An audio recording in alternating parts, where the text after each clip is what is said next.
بنی اسرائیل میں ایک عابد شخص تھا جسے اللہ تعالیٰ نے ظاہری حسن و جمال بھی بہت دے رکھا تھا۔ اپنے ہاتھ سے زنبیل بناتا اور فروخت کر کے بسر اوقات کرتا تھا۔ ایک دن وہ بادشاہ کے دروازے پر سے گزرا۔ بادشاہ کی بیوی کی خادمہ نے دیکھ لیا، جا کر ملکہ سے کہنے لگی کہ یہاں ایک آدمی ہے کہ ایسا حسین شخص کبھی میں نے دیکھا ہی نہیں، زنبیل فروخت کرتا پھر رہا ہے۔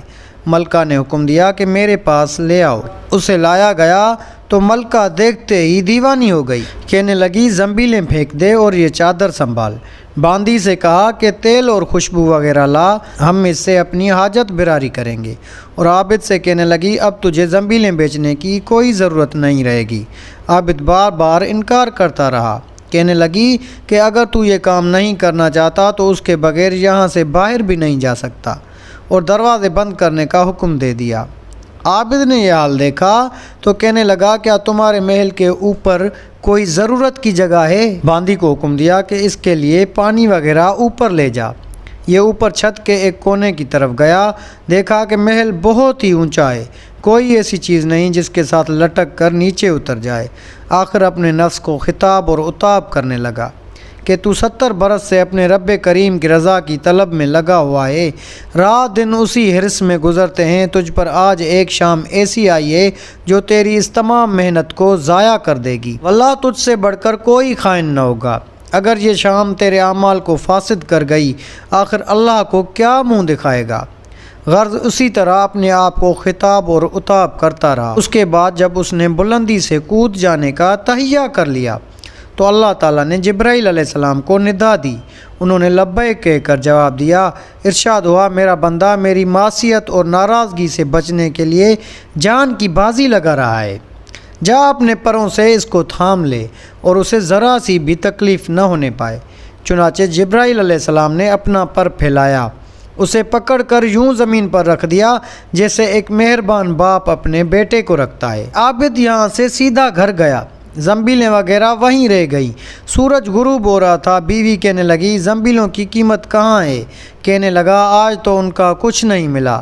کہنے لگی تو آج رات افطار کس چیز سے کریں گے؟ کہنے لگا آج کی رات یوں ہی ذرا صبر سے کاٹ لیں گے۔ پھر کہنے لگا اٹھ کر تنور میں آگ جلا دے، ہمسائے ہمارے تنور میں آگ نہیں دیکھیں گے تو نامعلوم کیا کچھ خیالات دوڑائیں گے، خام خواہ انہیں پریشان کرنا اچھا نہیں۔ بیوی نے اٹھ کر تنور میں آگ جلا دی، خود واپس آ کر بیٹھ گئی۔ ایک پڑوسن آگ لینے کو آئی، پوچھا آگ ہے؟ جواب ملا آگے بڑھ کر تنور سے لے لو۔ یہ عورت آگ لے کر واپس ہوئی تو گھر والی عورت سے کہنے لگی تو یہاں بیٹھی باتیں کر رہی ہے، ادھر تیری روٹیاں پک چکی ہیں بلکہ جلنے کو ہیں۔ عورت نے اٹھ کر دیکھا تو تنور بہترین روٹیوں سے بھرا ہوا تھا۔ عورت نے انہیں برتن میں رکھا اور خاوند کے پاس لے آئی اور کہنے لگی کہ تیرے ساتھ اللہ تعالیٰ کا یہ معاملہ تیرے بلند درجات کی وجہ سے ہی ہو سکتا ہے۔ جو لوگ ہمارے راستے میں مجاہدہ اور محنت کرتے ہیں، ماحول کا، معاشرے کا، نفس کا، شیطان کا اور خواہشات کا تقاضا چھوڑ کر وہ ہمارے حکم پر چلنا چاہتے ہیں تو ہم کیا کرتے ہیں؟ ہم ان کے ہاتھ پکڑ کر چلیں گے۔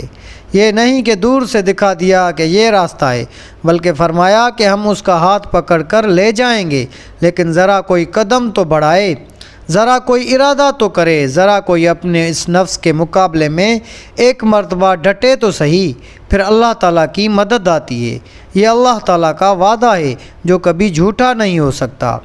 مجاہدہ اسی کا نام ہے کہ ایک مرتبہ آدمی ڈٹ کر ارادہ کر لے یہ کام نہیں کروں گا، دل پر آرے چل جائیں گے، خواہشات پامال ہو جائیں گی، دل و دماغ پر قیامت گزر جائے گی، لیکن یہ گناہ کا کام نہیں کروں گا۔